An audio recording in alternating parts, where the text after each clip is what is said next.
آپ نے کہا کہ جب میں اہل تشیع کے ساتھ نماز پڑھتا ہوں تو ہاتھ چھوڑ کر پڑھتا ہوں، کیا جب ہم کسی دوسرے فرقے کے ساتھ نماز پڑھے تو ان جیسے پڑھے؟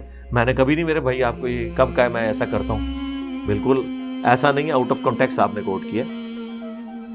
ایک دفعہ میں وہ جواد نقوی صاحب کے مدرسے میں گیا ہوں، اور وہ بھی فرض نماز میں نے ہاتھ چھوڑ کے پڑھی تھی، ادھر جتنی سنتیں پڑھی ہیں وہ ہاتھ باندھ کے پڑھی ہیں، دونوں طریقوں سے پڑھے۔ اور اب تو 2 سال سے ویسے ہی میں ہاتھ چھوڑ کے نماز پڑھ رہا ہوں، کیونکہ 44 سال بھی 42 سال تھے، چلو پہلے 5-6 سال تھی بچپن دے کٹ دو تو ہاتھ باندھ کے پڑھی، تو میں کہوں کم 30-40 سال ہوں ہاتھ چھوڑ کے پڑھی ہے، دوئے سنتا تھے من ہوئے۔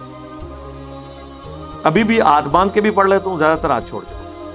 کیا ایسی کوئی حدیث ہے جس میں کسی صحابی نے داڑھی مونڈی اور رسول اللہ نے منع کیا ہو؟ نہیں، اس زمانے میں تو کوئی ایسی بات رپورٹ نہیں ہوئی۔ یہ جو کوئی واقعات کو جذباتی ملتے ہیں کہ وہ کسی کے بال تھے تو اس نے اتار دیے تو حضور نے کہا میں نے پھر، یہ سارے جذباتی باتیں، اس زمانے میں کانسیپٹ ہی نہیں تھا۔ آپ سوچ سکتے ہیں کہ نبی علیہ السلام فرمائیں کہ داڑیاں بڑھاؤ، مونچھیں پس کرو، یہود و نصارہ کی مخالفت کرو، تو کسی صحابی کی جرت ہے؟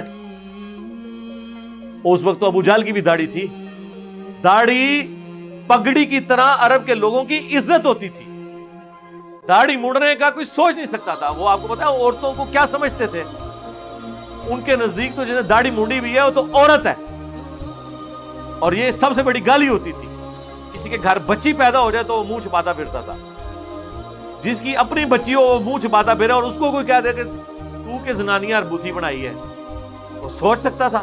اس لیے ان کے کلچر میں، جس طرح ابھی بھی آپ پٹھانوں میں چلے جائیں جو افغانستان کے اندر جو نماز نہیں بھی پڑھتے انہوں نے بھی پوری پوری داڑیاں رکھی ہوئی ہیں، ان کے کلچر کا حصہ ہے، پگڑی وہ بھی باندھتے ہیں۔ اس زمانے میں کانسیپٹ ہی نہیں تھا۔ کیا زیر ناف ہاتھ باندھنے سے نماز ہو جاتی ہے؟ اگر نہیں ہوتی تو دلیل دیں۔ یار نماز ہونے نہ ہونے کے معاملے ہم یہاں ڈسکس نہیں کرتے، ہم سے صرف یہ پوچھا کریں نماز چونکہ اللہ اور بندے کا معاملہ ہے، اس کو اللہ اور بندے کے ساتھ رہنے دیں۔ ہم سے یہ پوچھیں کہ سنت طریقہ کیا ہے؟ سنت طریقہ یہ ہے کہ یا تو آپ ہاتھ چھوڑ کے نماز پڑھیں، یا آپ نے ہاتھ ناف سے اوپر ہی باندھنے ہیں، ایسے یہاں بھی نہیں باندھنے۔ یہ 2 طریقے ہیں۔ جو ناف سے نیچے والی جتنی روایتیں ہیں وہ ضعیف ہیں۔ ابو داؤد میں یہ حدیث خود پیش کرتے ہیں، ساتھ امام ابو داؤد نے اپنے استاد احمد بن حنبل کے کمنٹس لکھے ہیں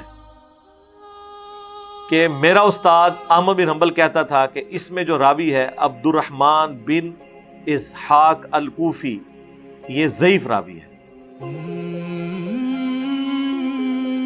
یہ 7 ابو داؤد نے کمنٹس لکھے ہوئے ہیں اس حدیث کے ساتھ۔ آپ کو اوپر سے بتا دیتے ہیں ہاتھ پہ ہاتھ دائیں ہاتھ بائیں پہ رکھ کے ناک کے نیچے باندھنا سنت ہے۔ آگے بھی پڑھیں کیا لکھے ہیں، ہاتھ کہاں باندھیں اس کے اوپر میری آپ ویڈیو دیکھ لیں، وہ ریکارڈڈ ہے۔